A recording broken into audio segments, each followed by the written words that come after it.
En Mediodía, El Espejo. COPE, estar informado.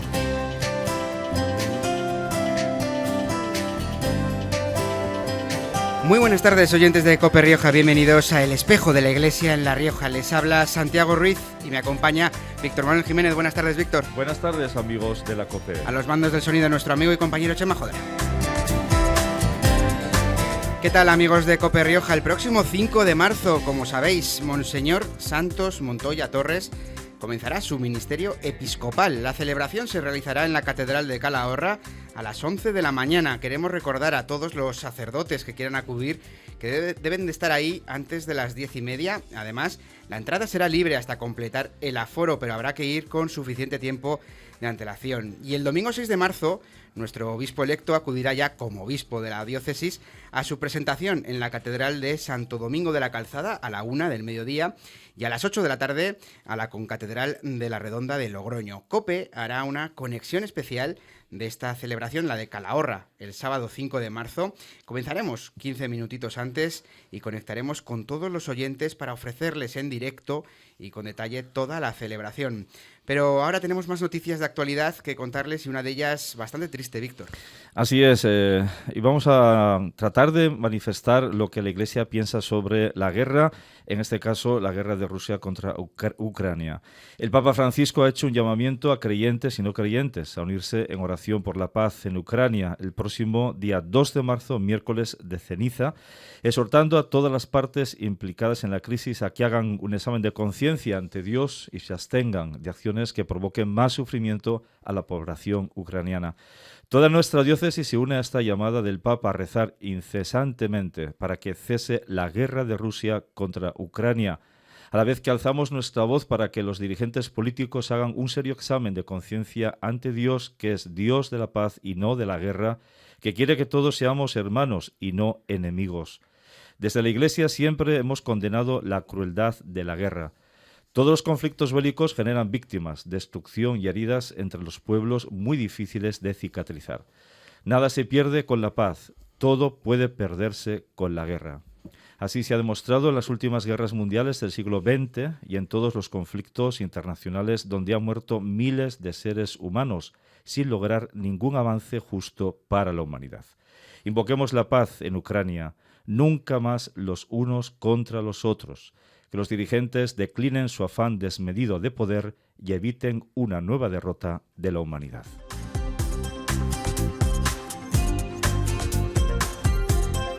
Pues estaremos muy pendientes de esos sucesos que están ocurriendo en Ucrania estos días y ahora es momento de hablar de un tema muy actual y que estamos seguros de que a muchos de nuestros oyentes les afecta, les está afectando, les afectó o les afectará en un futuro. Se trata de la escolarización de nuestros niños y niñas.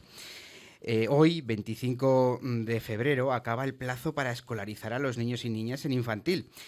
Acaba el plazo para elegir colegio. Sí, si pueden elegir colegio. Y para hablarnos de este proceso de escolarización, contamos en los micrófonos de COPE Rioja con Gonzalo González, portavoz de la Plataforma por la Libertad de Enseñanza en La Rioja. Buenas tardes, Gonzalo. Buenas tardes. Por teléfono nos escucha Carlos Segura, uno de los padres afectados por este proceso de escolarización. Buenas tardes, Carlos. Hola, ¿qué hay? Buenas tardes. Para empezar, Gonzalo, cuéntanos, que habrá oyentes que no sepan cómo se escolariza a los niños ahora y qué se viene denunciando desde hace años ya por la Plataforma por la Libertad de Enseñanza en La Rioja en este sentido.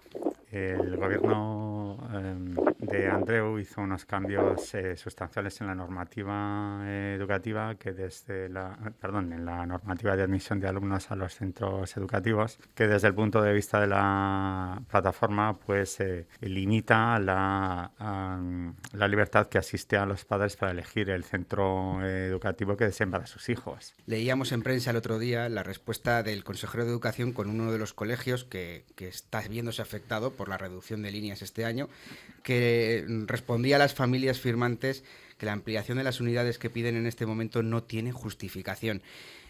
Como decíamos al teléfono, Carlos, tú eres uno de los padres afectados por esta no justificación. Explícanos un poco tu caso.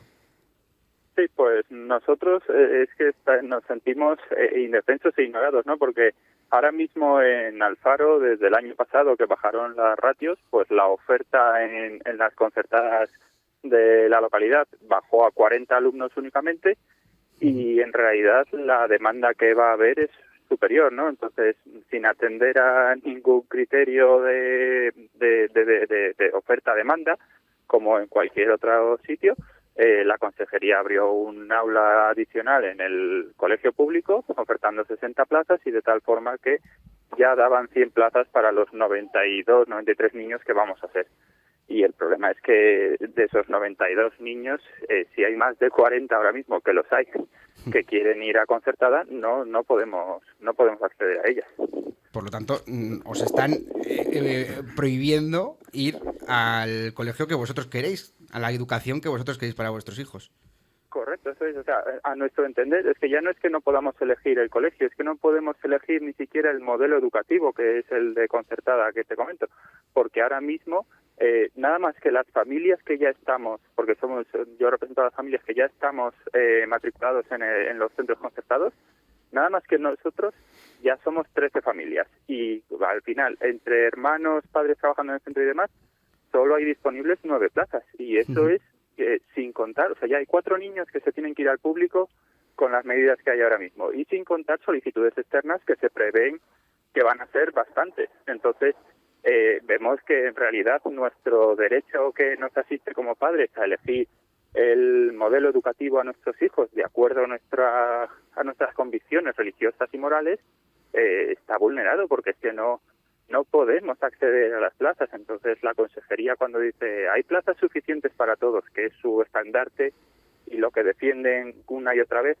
en cualquier medio, en el Parlamento riojano y en todas partes, en realidad se están olvidando de que eso es un número gordo, pero no están atendiendo al valor local en cada sitio, ¿no? Entonces nosotros lo que pedimos es que revisen estos casos en los que nosotros no pedimos ampliar a 120 las plazas en Alfaro, sino que ese aula en el público, que realmente la abrieron ellos sin tener en cuenta la demanda, se regule en función de la demanda que haya. Y si no quieren hacer eso porque ya está el aula abierta, ya están los plazos así, que por lo menos amplíen los ratios hasta 25, porque ahora mismo 20 lo impusieron el año pasado, la ley actual permite hasta 25, y entonces que por lo menos amplíen a 25, de tal forma que las probabilidades de que esa bolita mágica que entra en un bombo caiga realmente en el colegio de primera elección sean unas probabilidades relativamente altas. O sea, es que ahora mismo,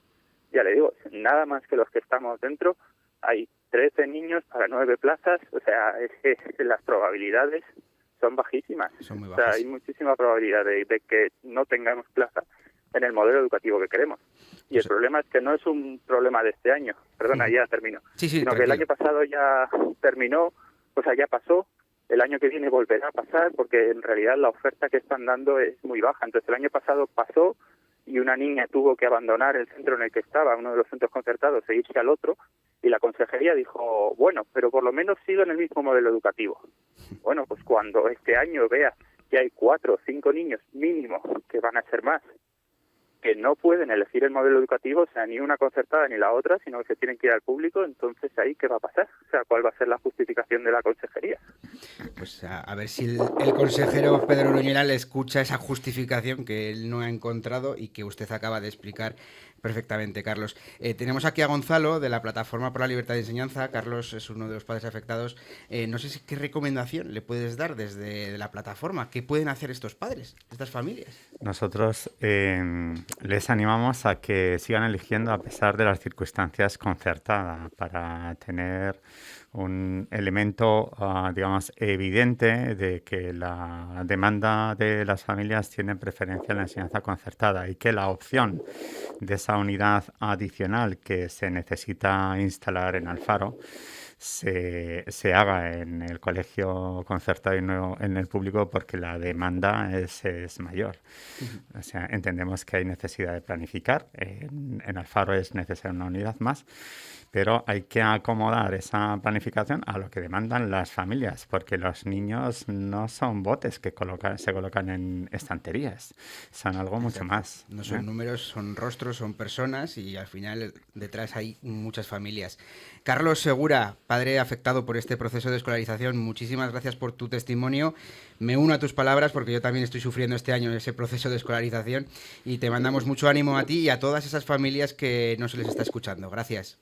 Muchísimas gracias a vosotros. Venga, buena tarde. Buenas tardes. Gonzalo, profundicemos un poquito más. Estamos viviendo un ataque sin máscaras ya a la educación concertada.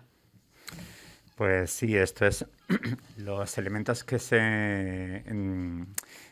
articulan la normativa de admisión de alumnos ha cambiado. Se han puesto elementos cuyo objetivo es potenciar que los niños se escolaricen en los colegios que les toca, según palabras textuales de los dirigentes políticos regionales, y coartar la libertad que asiste a los padres a elegir al colegio de su preferencia en base a su carácter propio, a lo atractivo de su proyecto educativo, a las posibilidades que brinda ese colegio por sus instalaciones o por sus servicios, para que las familias puedan conciliar su vida familiar y laboral, y no porque sea la administración el que elija qué colegio tiene que tener cada niño, sino que sean las familias. Sí. Aquí, desde luego, con esta reflexión que estamos haciéndonos, es uno de los, vamos a decir así, de los puntos débiles que también vamos a ir arrastrando con la nueva ley LOMLOE de la ley CELA, que también en nuestra comunidad de La Rioja, de alguna forma, ya se está reimplantando de una forma muy acelerada, ¿no?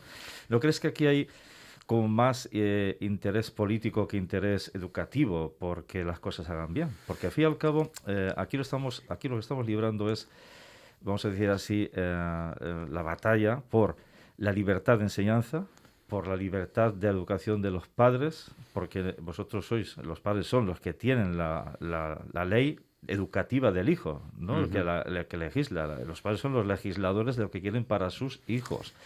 Y después también por medio está la Iglesia. Claro, siempre que está la Iglesia por medio, propone un humanismo cristiano, una antropología, una cultura. Hay cosas que a algunos pues parece como que no les sienta bien, ¿no? Entonces, ¿qué hay en el fondo para que no dejen fluir la educación con libertad? Yo creo evidentemente que se establece la educación como una herramienta una herramienta social para generar una nueva manera de pensar, y la manera de pensar que desean los poderes públicos, y no deja libertad al individuo para que elija su propio camino en base a sus creencias. En este caso, porque los colegios concertados son fundamentalmente colegios que tienen un ideario del humanismo cristiano y están regentadas la mayoría de ellas por entidades religiosas, y bueno, les asusta esta libertad. Porque, en fin, sí, eso es lo que yo creo que subyace, evidentemente. Estamos viendo, por supuesto, que las familias están viéndose afectadas, pero también están los profesores. ¿Cómo están viviendo los profesores este proceso de escolarización, estos cambios que está habiendo, y si se están viendo también afectados esos puestos de trabajo? Pues evidentemente, bueno, sí que es verdad que hubo un momento cuando dirigía la consejería el señor Cacho, pues digamos que el ataque era mucho más furibundo, más descarnado y menos, digamos, civilino, pero sí que es verdad que ahora se hace con otras artes, con un periodo más pausado y articulando unas normativas que, digamos, desplazan las cohortes, importantes cohortes del alumnado hacia la enseñanza pública, en contra, digamos, de los deseos manifestados por las familias. Eso es lo que hay de fondo, es así. Y bueno, ahora me refiero también a otra de las cuestiones de actualidad que han surgido, que son las guarderías. Esa escolarización de niños de 0 a 3 años. ¿Qué piensa la Plataforma por la Libertad de Enseñanza de esto? Porque claro, eso también va a entrar dentro de esa lucha con las guarderías privadas. Claro, a nosotros nos parece que esa planificación no puede ir en contra de en competencia desleal con con los centros que ya ofrecen ese servicio a la sociedad riojana. Como sabéis, existe un bono infantil que ofrece ese servicio en gratuidad.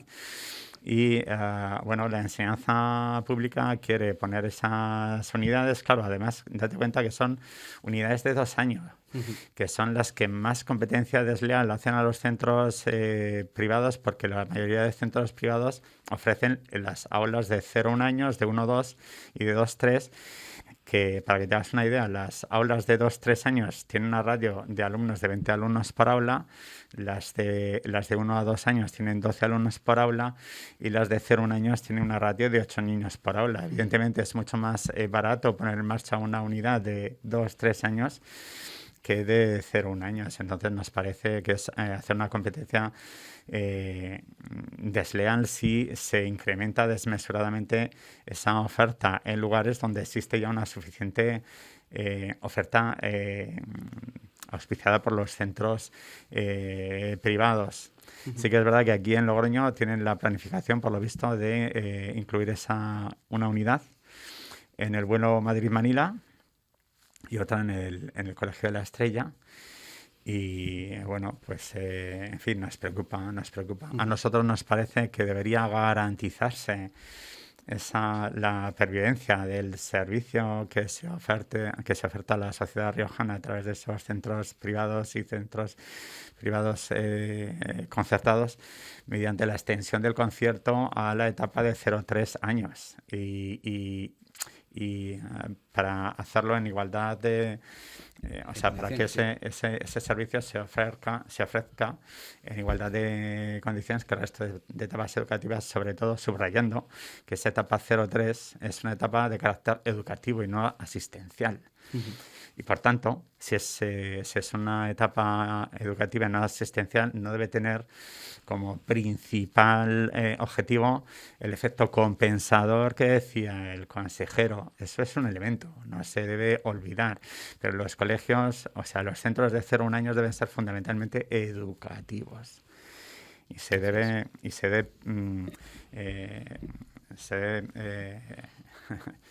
poder elegir entre centros públicos, entre centros privados y, bueno, con una diversidad de opciones, como en todos los ámbitos de la vida de este país.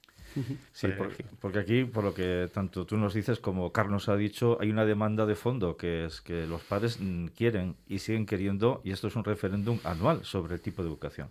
Entonces, en una sociedad democrática, lo democrático sería que a cada uno le favorezcan el tipo de educación que quieren para sus hijos y que ahí haya la misma educación en dos vamos a decir, como en 2 ámbitos, pero es la misma educación en el sentido que cumplen todos los requisitos de la LOE, lo cumplirán en cualquiera de los centros, pero con la diferencia de un trasfondo de humanismo cristiano, como tú has dicho, muy importante. Claro. ¿Qué tanto por ciento hay ahora mismo de alumnos en la concertada de La Rioja?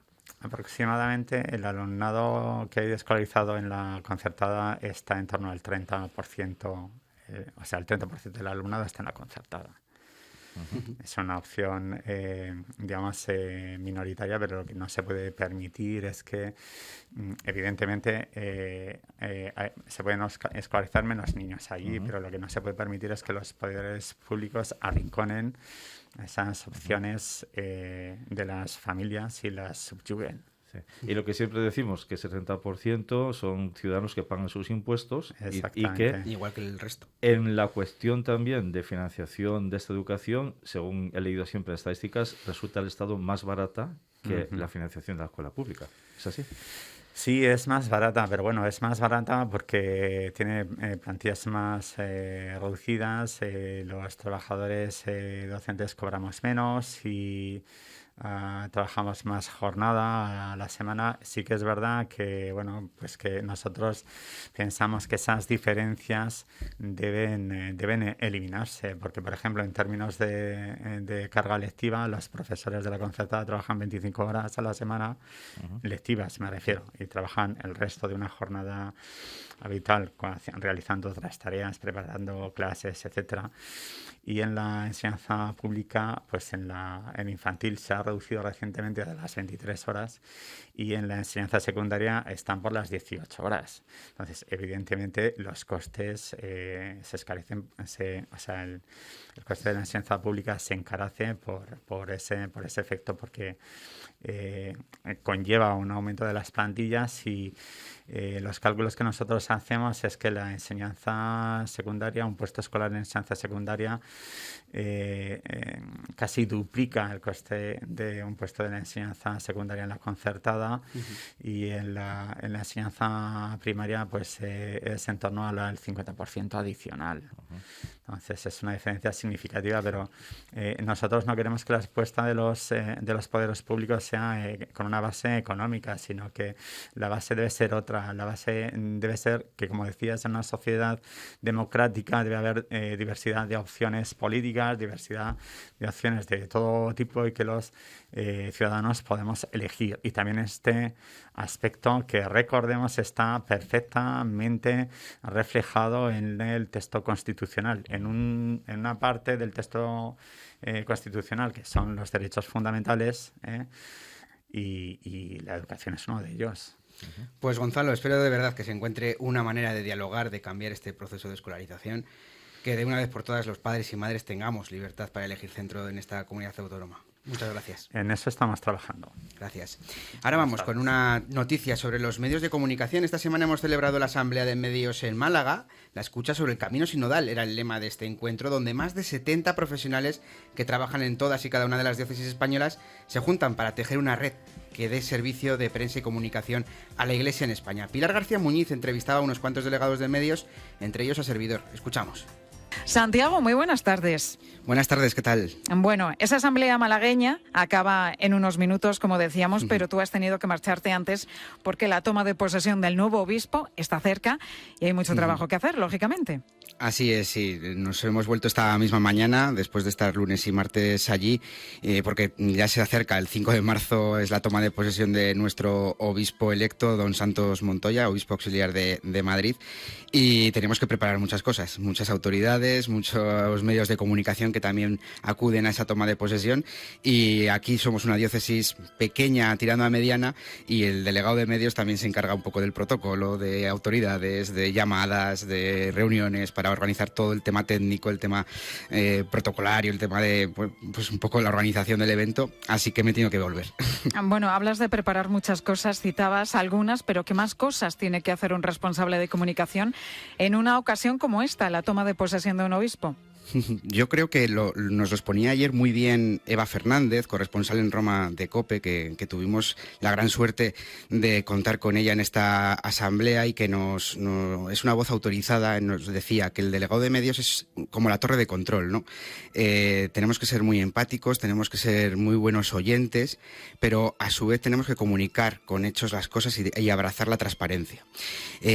Tenemos que hacer multitud de cosas, desde el clipping que decía mi compañera Auxi, con la que he estado estos días, hasta planificar todo el tema de las redes sociales, que es algo novedoso, por así decirlo, entre comillas, pero tenemos que encargarnos de nuestras webs, de nuestras redes, del trabajo del día a día de las delegaciones y de los secretariados de nuestras diócesis, porque hay que acompañarles también para anunciar sus eventos, para anunciar todas sus actividades, que son muchas las que se realizan, no solo en los fines de semana, sino también entre semana. Son muchísimas reuniones también con sacerdotes, atenderlos, y por supuesto también agendar al obispo pues esas entrevistas con medios de comunicación o entrevistas con otros sacerdotes, llevar un poquito también la agenda, ¿no? En ese caso. Y al final son muchísimas las labores que hacemos. Uno sabe cuándo entra como periodista de una diócesis. Lo que no sabes cuándo va a salir, ¿no? Al final es un trabajo, como yo digo, la comunicación es un trabajo 24/7 y tenemos que estar disponibles en todo momento para nuestro obispo en este caso. En estos casos es cuando decimos además que tengo mucha plancha, ¿eh, Santiago? Sí, mucha plancha, muchas lavadoras, mucho todo. Pues hasta aquí llega este espejo de la Iglesia en La Rioja de hoy. Les recordamos a nuestros oyentes que nos escuchamos este domingo en Iglesia Noticia. Pueden seguir informados en nuestras redes sociales y en la web. Un saludo y hasta pronto. En Mediodía, El Espejo. COPE. Estar informado.